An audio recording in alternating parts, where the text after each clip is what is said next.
আসসালামু আলাইকুম ভিউয়ার্স, আমি সুজন মৃধা। আজকে আসলাম বরিশাল কীর্তনখোলা নদীর ওপারে এক ইটের ভাটায়। তাহলে চলুন জায়গাটি এনজয় করি। আমরা যে ইটের ভাটায় আসছি সেই ইটের ভাটাটি আপাতত অচল অবস্থায় আছে। সচল না, দীর্ঘদিন ধরে অচল অবস্থায় পরিত্যক্তভাবে আছে। তাই ইটের ভাটাটি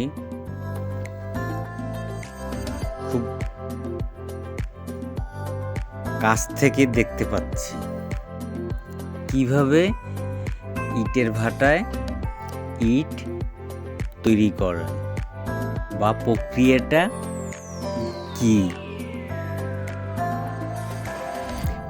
এই যে শাড়ি দেখতে পাচ্ছেন,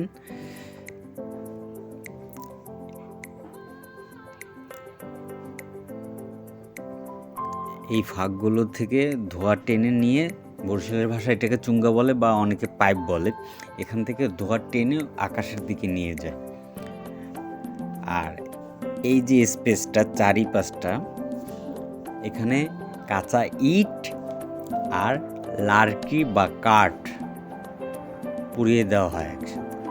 এখানে সাধারণত 3 প্রকারের ইট বের হয়। ভাই আমার সেলফি তুলতেছে। যাই হোক, এই গুঁড়োগুলোর ভিতরে একটু সাহস হয় না যেতে, পাওয়া ভিতরে কিছু একটা থাকতে পারে, তাই বেশি কাছে বা মাথা ঢুকিয়ে অতটা সাহস পাইনি।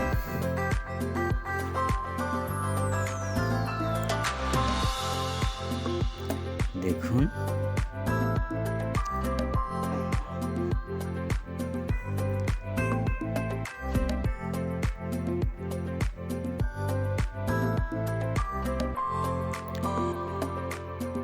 খুব সুন্দর জায়গাটি।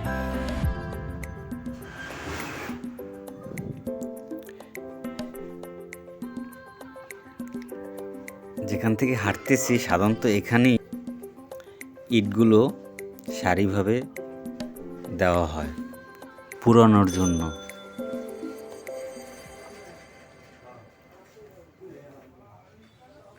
আর এই ফাঁকগুলো থেকে ধোঁয়া টেনে আকাশের দিকে নিয়ে যায়।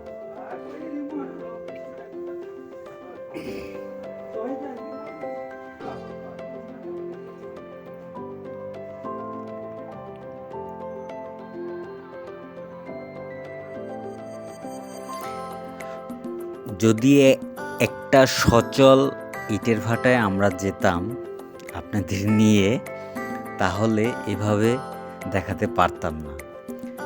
কারণ একটা সচল, এই যেখান থেকে হাঁটতেছি এখানেও ইট থাকে, কাঁচা ইট আর লার্কি পোড়ানো হয়। কারণ সচল একটা ইটের ভাটায় উপরে ওঠা নিষেধ। যে কোনো সময় দুর্ঘটনা ঘটে যেতে পারে। নদীর পাশে খুব জায়গাটি খুবই সুন্দর।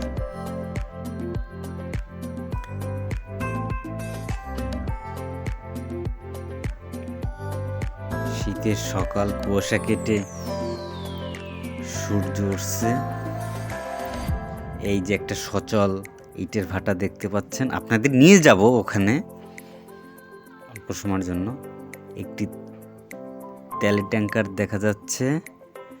এই যে এদের লাইফস্টাইলটা ইন্টারেস্টিং, খুবই ইন্টারেস্টিং। নৌকার ভিতর সব কিছু, পুরো পরিবার, চাল ডাল।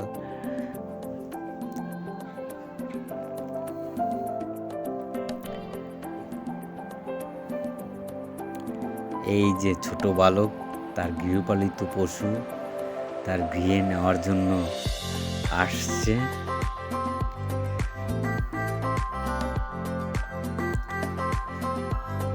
বিভিন্ন ধরনের ঔষধি গাছ দেখা যাচ্ছে।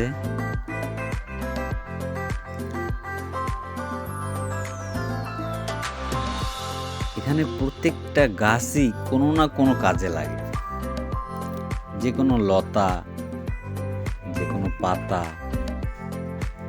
এই যে সারি সারি কাঁচা ইট দেখা যাচ্ছে, সচল ইটের ভাটায় আসছি, পাশের একটা ইটের ভাটায়।